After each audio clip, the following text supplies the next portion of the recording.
Should be good to go. All right. We're going, starting now. First up, approving the minutes from October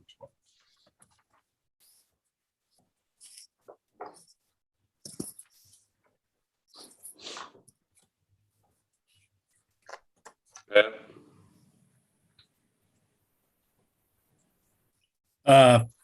Yeah, I got sidetracked before. I just know one thing. It's feral, not pharaoh cats, but I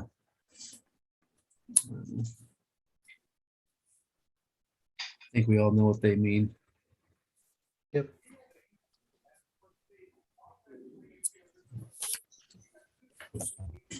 Yeah, I apologize. I got sidetracked. I didn't get to go through this yet.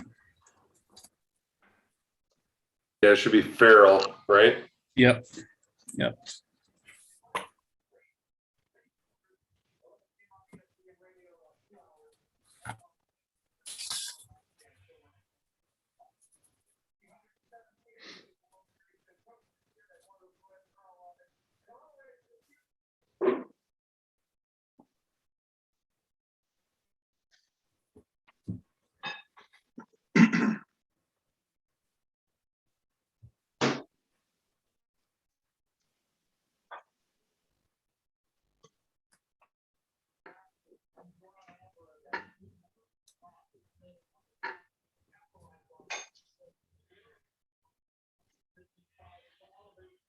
Did you catch anything else, Tim? No, I think, Waiting for Patrick's approval? yeah, No, that was the only thing I saw. Same as Tim.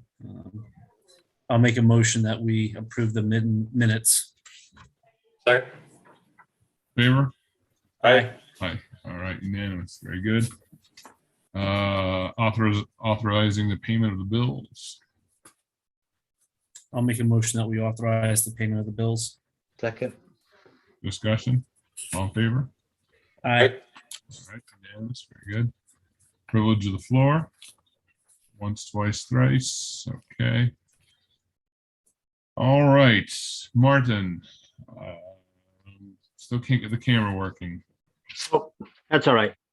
Okay, you're on. I live in the past. I'm not used to this technology stuff. Okay. So here's my annual report.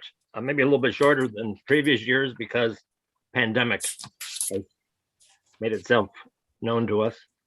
I guess you've all got a copy. Yep. Or have seen it, and it's numbered at the bottom. I'm not going to read the whole thing, but I'm going to skip through what I think is important. As far as administrative tasks, nothing's changed. I continue to file local news clippings, and I have all the issues of the Homer News since the beginning. People continue to send me artifacts and ephemera and want me to decide their fates, what happened to them. And I continue to avail myself as historical consultant to whoever asks of it. Number of office visits, 4. That shows a pandemic right there, 4. I guess the most significant one of the 4 was July 16th when Ed Rouse of Homer came to discuss his new book manuscript. And he provided me a copy and wanted me to edit it and peruse it and see if it accomplishes what he hopes it will do. This was basically the text that goes with his unique compendium of all Civil War soldiers. That's over 1,600 from Cortland County. This has never been put together before. No such book has ever been published. And it will cover the role of people from Cortland County at home and in battle from 1861 to 1865. I'm telling you, it's going to be an awesome reference book for teachers of U.S. history in the county and in central New York. And I only wished I had a copy of it back when I was teaching. It is just incredible. Number of phone, email inquiries received and answered, estimate 15. I just put a few examples here. Police Chief Pittman contacted me for some early history of Homer for a presentation ordered by the governor and his focus on law enforcement reforms, and I gladly provided that. On December 28th, interesting email from a New Jersey resident who claimed she purchased the windows from the original Congregational Church on the Green as a gift for a friend. I wish she gifted it back to us. And she wanted to see an image of the church and its history, and I forwarded this request to Russ Dar because he's an expert on the history of the church. On page 2, I received a request to verify the historicity of 17 through 25 North Main Street, so Dan McNeil might convince the utility companies to not alter the exterior appearances of the buildings within the historic district. So I sent him a 3-page letter, which is probably more than the utility company really wanted. The president of the Landmark Society, that's Russ Dar again, he asked for any images I might have of trolley waiting stations that may have existed in Homer. I wasn't aware of any, couldn't find any. I think people literally stood out in the cold and waited for the trolley. This is because you're looking for a possible design for a bus shelter in modern day Homer. And then I had a resident from Creel Road who wanted to know about the existence of a sawmill back there in the 1850s. And I was able to answer immediately that it was owned by a farmer named Smith Hurlbut. He was surprised at how quick I responded. And another gentleman wanted information on the Earl Abbey Mausoleum in Glenwood Cemetery, and I provided that right away. Number of municipal meetings attended. Yes. Let's see. Normally I would have presented in person last November. Because of the pandemic, I electronically submitted my reports to both the town and the village clerks. And then on May 11th, by Zoom, attended the village board meeting per request to speak of the historical origins of Juneteenth. And we talked about that, and I ended up putting an article in the paper on the subject. And let's see. August 10th, I attended the village board meeting to make my pitch for the Lincoln Monument project to be included in the application for grant money under the village's downtown revitalization initiative. And I was pleasantly surprised to find out that the intention was to pretty much make it the centerpiece of what would happen on that 4.5 acre lot. And September 9th, I attended the special session of the village board on the subject of the conceptual plan for the DRI project. I found the meeting to be exciting, informative, and fun, especially with the high-tech 3D visuals presented by Homer's Victor Siegel, which I hoped was included in the application, because nobody at the other end could say they were receiving something from Homer that was boring, not with Victor stuff. I think this holds much promise for success. And on page 3, at the top, number of meetings out of office, only 4, again, because of the pandemic. I'll just single out 2 of them I think are more important. April 12th, I attended by Zoom a meeting called by the Finger Lakes Tourism Alliance and the National Park Service. This was to remind folks to get local legislators and organizations to send in written letters supporting the creation of a Finger Lakes Heritage Area that would be designated by Congress. And what we get out of this supposedly is funding and technical support would be available for the preservation and fostering of natural and historical sites in a 14-county Finger Lakes area, of which Cortland County is one on the outer edges. And I've received no updates since, so I don't know where we stand with that. Let's see. On September 4th, I visited Arnold's Forest by their invitation to tour the entire facility and to discuss, I want to acquire a historic marker for a floral shop that's been in operation since 1893 with its name never changed. I checked into it. I found out there have been 5 owners of Arnold's Florist since 1893. And I've been around long enough to have possibly seen all of them. John and Charlie Arnold started it in 1893 and passed along to Albert Hicks in 1952. That's 59 years that they ran a floral shop there. And in 1952, I was like, what, 6 years old. So I knew everybody else after that: Albert Hicks, Gary Lawrence, Carlette Wallace, and now Gene and Tom Quinn. So on November 1st, I begin the process of applying through William G. Pomeroy Foundation for another marker for historic Homer. Let's see, as far as exhibits go, on April 19th, Dave Quinlan of Homer helped me put up 2 framed pastel drawings of descendants of Francis B. Carpenter on the right-hand side of the stage in the town hall. The portraits reveal what the subject looked like in the era when the town hall was constructed. That's 1908. And then I thought it was time to change some of the artifacts on the stage in the town hall. So September 28th and 29th, I removed some of the smaller artifacts, put in their place, for example, some interesting items donated to the village by the late Anna Hilton, and items donated by Anita Jebbet's mother pertaining to Thomas Knoble when he was the fire chief in the late 19th century. So take a look at this guy with the real thick mustache. He looks very debonair. As far as school classroom lectures and presentations, I'm telling you, frankly, I've avoided them because of the pandemic. And so I've declined this present fall to do a school presentation just because I was concerned about the COVID-19 Delta variant rising up. And as far as public lectures and presentations, I missed one.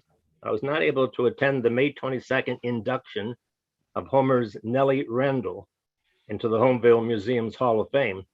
I had nominated Nellie because she operated the Braeside Tea Room in the village and was in charge of feeding the Joint Chiefs of Staff in Washington, D.C. during World War II. She met many of the top brass and President FDR.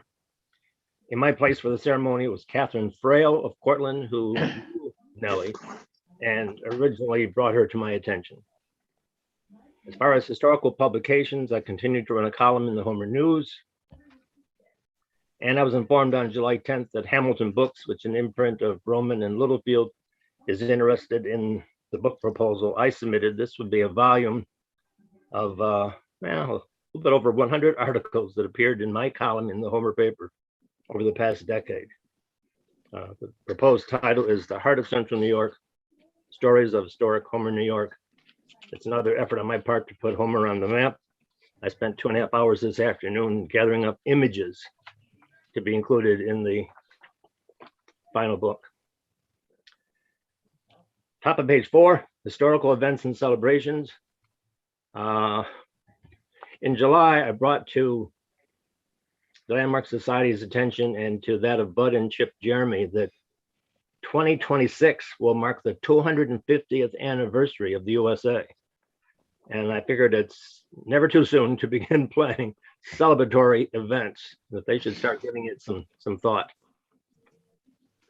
And see, on September 11th, I heard Deputy Mayor Pat Clune's talk with PowerPoint about his post 9/11 military experiences in Iraq and Afghanistan.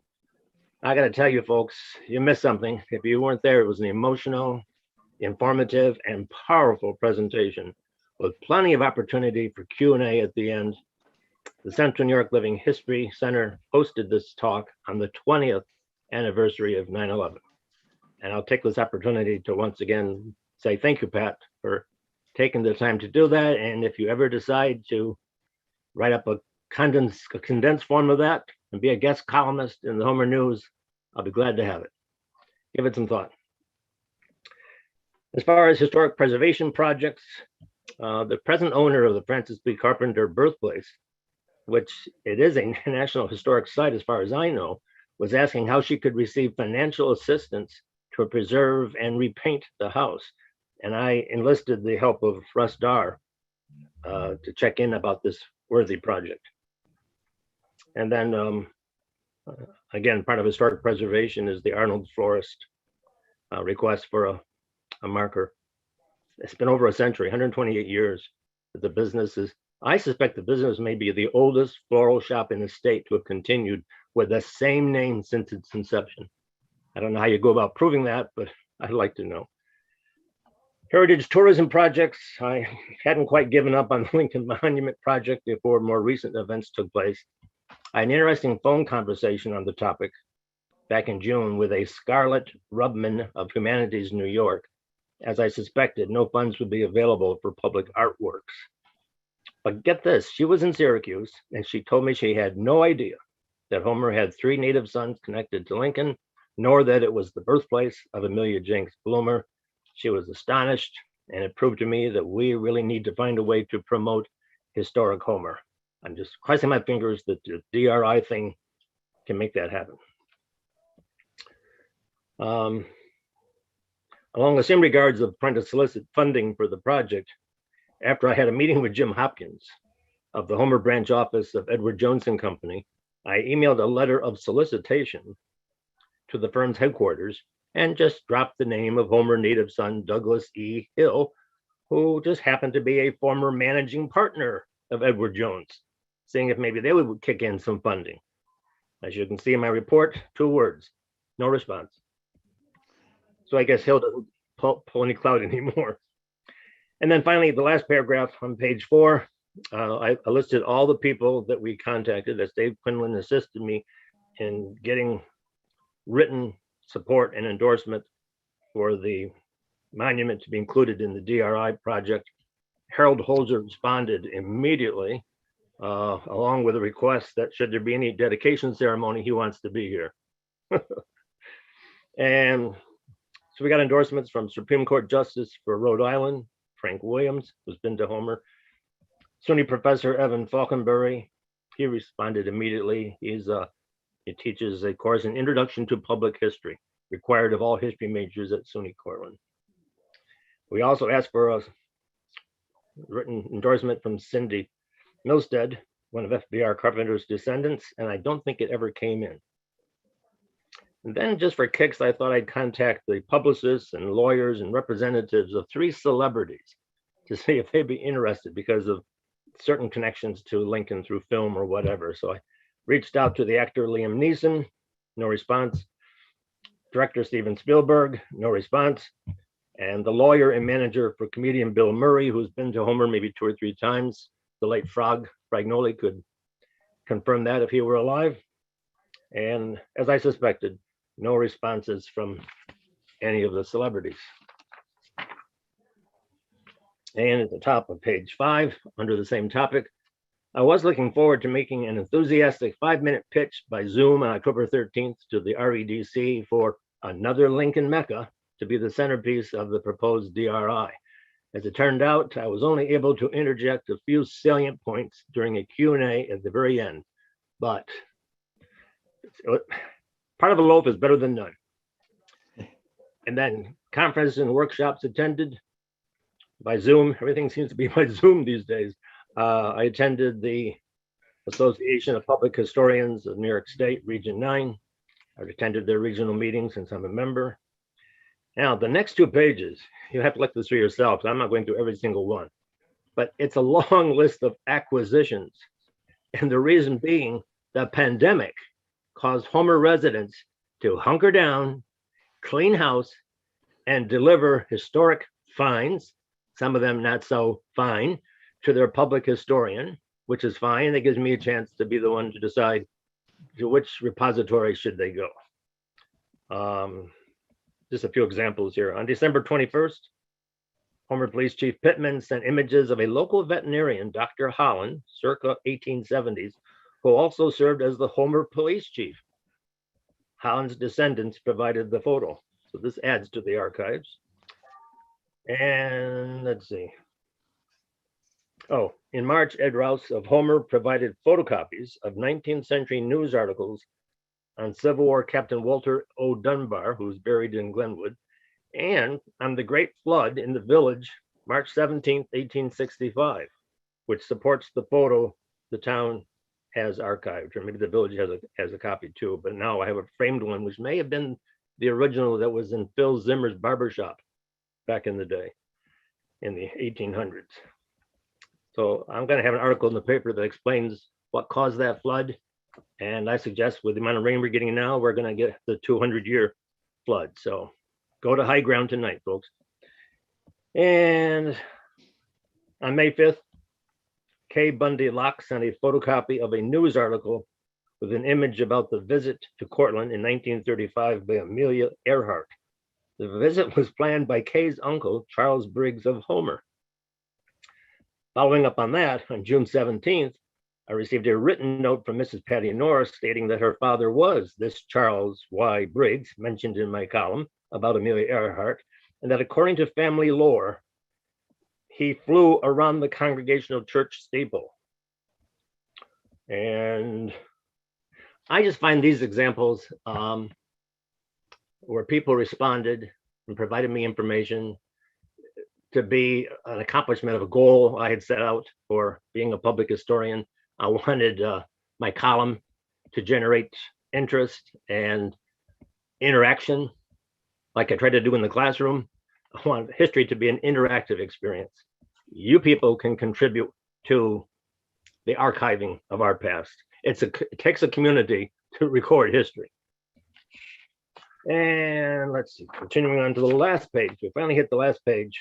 On July 1st, I received an interesting stack of files from Tony Kissel. These were the stats kept on the Homer baseball team players through the 1940s. Rather unique. And then on August 1st, I received a notice from Bud Jeremy of Homer of a recent article published on a 1926 murder of a woman in Syracuse, allegedly by a man from Homer. The man was tried, get this, tried twice and acquitted. Not found guilty, but I'm telling you, the evidence speaks to the contrary. Bud and I, lifetime residents, we had never heard of this event, and it will be the subject of a future article in the Homer newspaper. In late September, I printed up hard copies of the individual presentations made at the show, A Salute to the Greatest Generation. The director, William S. Locke, emailed them to me gladly because a tape of the show could not be made for the archives. We chose not to pay for the rights to use the music that was used in the show. So therefore we could not record it. It's a shame. It was a one of a kind. And if you missed it, you missed it. That's it. But I did get for the archives printed accounts of local people who served during the Second World War. On September 29th, Ed Rouse emailed me an interesting confirmation. Some of you, like me, may have been to Gettysburg once upon a time, may have gone to the Lutheran Seminary and up to the cupola, perhaps. General Buford saw the Rebs coming up the road. And you may have gone to Spangler's Farm, which is being refurbished at great expense, which was the seminary and Spangler's Farm were both makeshift hospitals. Spangler's Farm was mostly for those requiring amputation. And what I didn't know, and Ed Rouse confirmed for me, is that our Private William W. Carpenter, brother of Francis B. Carpenter, was taken to both hospitals. The Confederates nicely dragged him over to the Lutheran Seminary for attention, and from there he was taken to Spangler Farm at Gettysburg after sustaining a mortal wound on day one of the three-day battle. So a printed copy of this email conversation thread has been placed in the archives. And again, here's an example of where I wished I'd had this material when I was writing my book about our Lincoln boys. And then finally on October 8th, 2021, Gene Quinn, co-owner of Arnold's Florist, made a photocopy for the archives of the original, I held it in my hands, the original legal document from 1893 showing John J. Arnold of Arnold's Florist giving consent to the laying out of Hannum Avenue behind his property. I just thought this was so interesting and so intriguing, and I think it's going to be useful in trying to make our case for why the Pomeroy Foundation should grant us funding for another marker. And with that, I respectfully closed. Thank you for hearing me out. See you next year. That was fantastic, as always, Martin. Thank you. Thank you very much. Thank you. And Martin, I'd like to thank you for the kind words. And I think I can arguably say we have one of the best historians in the state, if not the best historian in the state. I'd put you up against anybody, Martin. Be careful. When you say that, I'll have to ask for more pay. So be careful. Taxpayers. Think of the taxpayers, please. Just get me that monument and I'll be a happy Jew. I can die a happy man. Do we need a motion to accept the historian's report? We do. I make such motion. I would love to second that. All right. All in favor? Aye. Aye. Unanimous. Thank you, Martin. That was great. If there's no other need for me to sit in, I'll probably sign off. No Thank you, problem. Mr. Sweeney. Thank you. You're welcome, Kevin. Bye-bye, folks. Next up on the list, approved budget adjustments and plan for beautification. So this is an additional $2,000 for the material needed to fix the planter boxes, etc. Ed? I'm not sure that did not include enough money to build new boxes for 281. It If we did. could do that. It was just to replace all the hanging baskets that were rotted and the current ones that were rotted. So if we could pop that up a little bit to take care of 281, I'd be all in. I believe we can use some of the Recovery Act funds for boxes in 281, right? It's tourism. We can, but why don't we approve these ones if we can, and let me come back with an estimate for 281 and let the guys make an estimate and see which ones That's okay. Kevin wants, Well, and then we can actually do the right amount.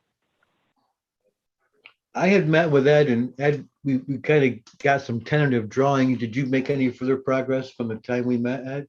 No, I haven't done it because I didn't know if we were going to get funding to do it. Okay. It wouldn't take much. They're pretty simple. Yeah. So do you want to do them for the next meeting? Yeah, and I then think we can have Bill talk having to you? Tanya and get everybody to get a quote would be great. Say again? So we'll have a quote at the next meeting we can vote on. So that for now, it's just for this. Okay. Cool. Make a motion for the current plan for replacements. Second. Second discussion, all in favor? Aye. Aye, unanimous, very good. Next up, approving budget adjustments. So most of these are just moving the money where it is spent, and in the general fund, it's actually recording the budget for the truck that we approved at the last one, and we actually received. Excellent. I'll make a motion. We approve the adjustments as recorded. I'll second.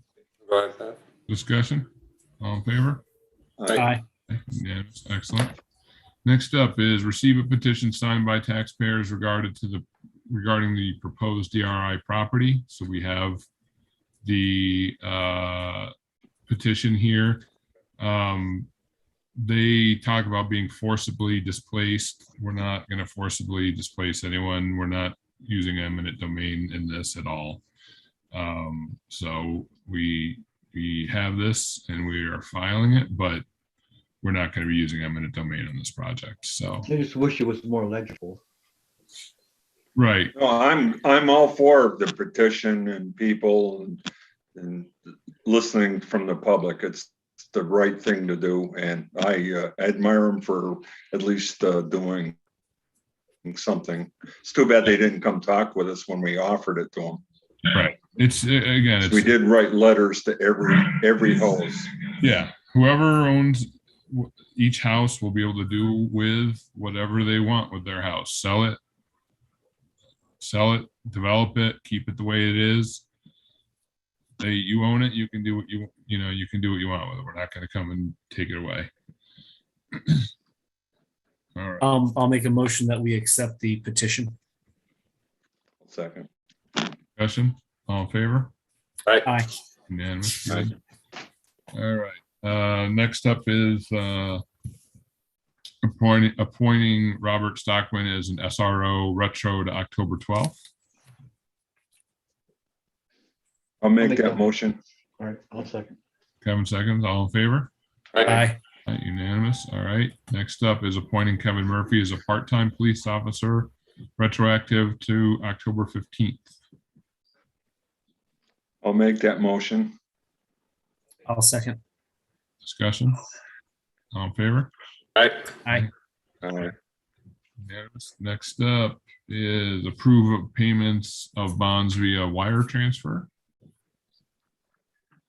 I'll These make are the them- interest-only payments due November 1st. I'll make the motion that we pay the bond interest. Second. Any discussion? All in favor? Aye.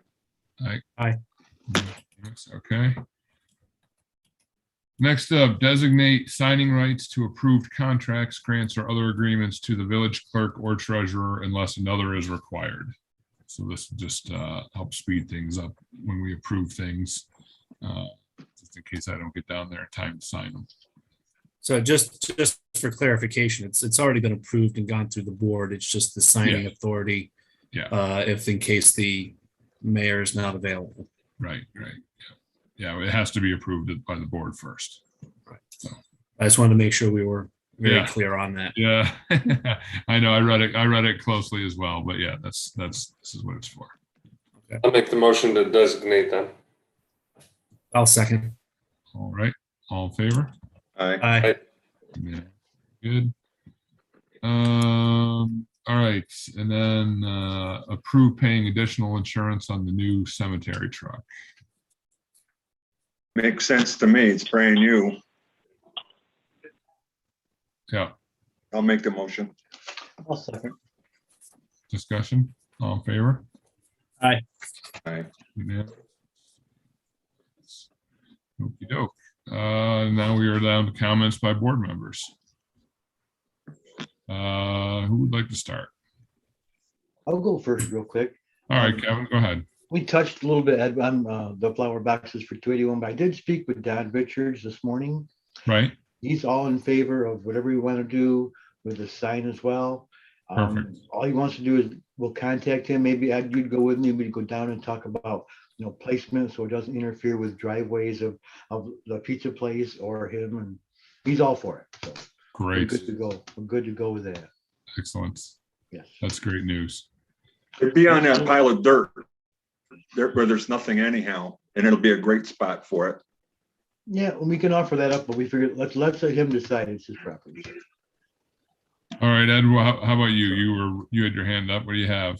Oh, I just wanted to say, we had a pretty good presentation to the county.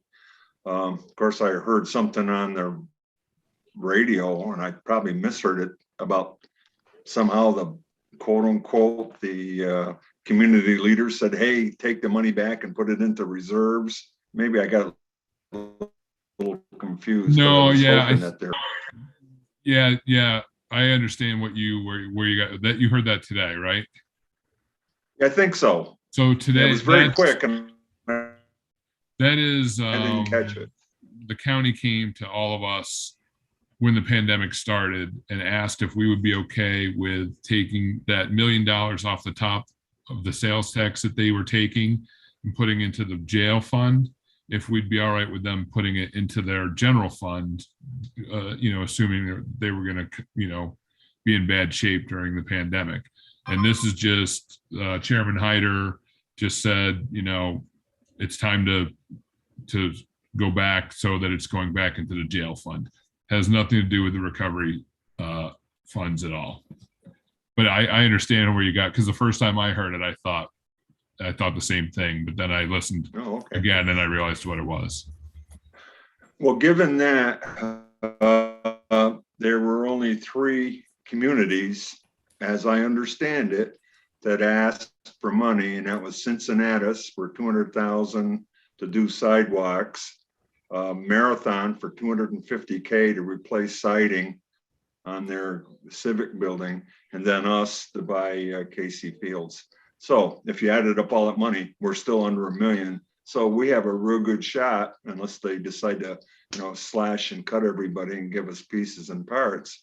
We may have a great opportunity to buy that property, which would really help our communities.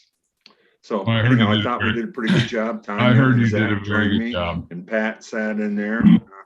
Yep. Well, Pete determined if we win.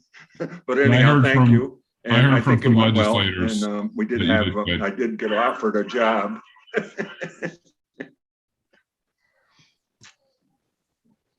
But anyhow, I'm done. Thank you All for right. doing that. I appreciate it. Yeah, thank you. And again, I heard from some legislators that you guys did a great job. So, Tim, you got anything? Good. I don't today. No. All righty, Patrick. We made a few more inroads on the code book. Need to talk to Chief about a couple sections such as skateboarding and snowball fighting. Get his insight into that. The other thing I want to bring up to the board is we're going to have to readdress parking. I know we did the parking study was a year and a half, 2 years ago. However, we've got increased development downtown and we don't want to stifle that or hurt the current businesses. We're really going to have to relook at the parking issue sooner rather than later, or else we're gonna hamper and hinder businesses within the village, which is not what we want to do. Yes. So not something to decide tonight, but this is coming and we need to start putting our thinking caps on how to resolve this. I Agreed. agree 100%, man. I tried to go to the post office this afternoon. What a nightmare. You know, About just- 3 o'clock. Yeah, just a simple task was a nightmare. So. Yeah. Yeah, exactly 3 o'clock. Yeah, can't really go downtown. Can't really go downtown at pick-off and drop-off times for the school. Nope. It's a madhouse. All right, I have nothing specific other than we're plugging along, and so Was there an update, Pat, on the bus shelter? I heard something on the news today. they're Yeah. voting on it tonight, probably as we speak. Okay, sorry. I don't anticipate any issues. The people at the county I've talked with all seem very positive. We've worked out the details, the legal issues that we are having with the other contract. We've got that resolved with a new contract with a new company. So I think we are heading in the right direction. Don't know if we'll get it in before before snow flies this year, but we'll see. Okay, thanks. All right, anything from Dante? Nope, nothing for me. All righty, questions from the media? Yeah, I have a few. Sure. So for the petition, what was the main reason for the petition? That they thought that we were going to use eminent domain to take their houses for if we won the DRI competition. Is that related to the parking lot concept you guys have for the VRI project? Is that the different one? Well, it's just the houses that are back behind there. There's some of the residents thought for some reason that we were going to just come and take their houses away if we won it. Okay. And do you happen to know how many people signed that petition? Let's see here. Like 1, 2, 3, 4, 5, 6, 7, 8, 10, 12, 13, 14, 15, 16, 17, 19, which I don't know if they all live there. We didn't check names against, are they actually village residents? Because some of them are just scribbles.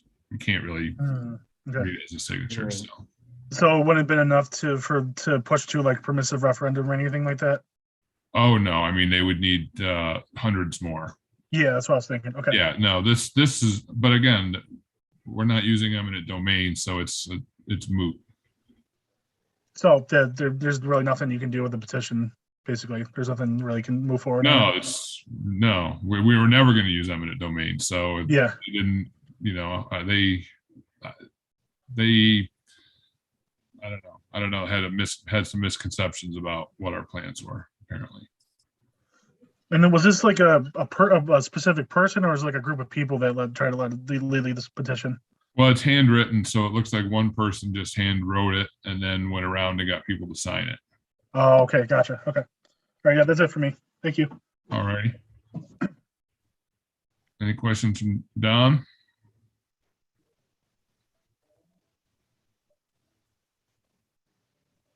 No, nothing here.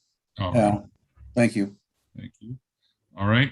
With that, we do need to go into executive session because we need to talk about contractual things and also personnel matters as pursuant to New York Public Officer Law, Article 7, Section 105. I'll make the motion. We go in executive session. To fill in, before you guys do that, do Phil and Bob need to say anything about the flooding that's going on perhaps? Or Yeah, potential I was flooding? just gonna Oh, ask sure. about that. Sure, yeah. Just to let you know that Copeland Ave is closed from Cortland to Park Street, mainly in the railroad track area. It's deep there. We got road closed signs put up, barrels. And also Burgett Drive, if you come to the T to go to your left, it's water from the intersection all the way around the bend, and that's really deep. The catch basins just can't keep up with it. Aye. So that's all cooned off too. And Newton Park is over its banks. I've let Buzz know. He's down there checking it now in case we got to put sandbags around the pump house. So, Aye. All right. well, besides that, the village is holding pretty good, I think. Yeah, Buzz already put some sandbags there around the pump house. Did he? Okay. Yeah. Yep. Thank you, Phil. That's it. Thank you. Chief, anything? Phil covered everything there. Just got my guy that's on tonight. Just keep an eye on the rivers and let me know if he's seen anything rising around the pump house and anywhere else. So Excellent. Thank you. Thank you. All right. Who made the motion?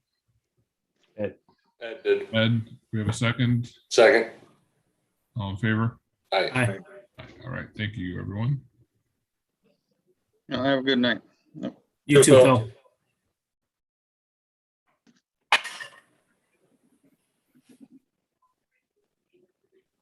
am I staying on for the exec?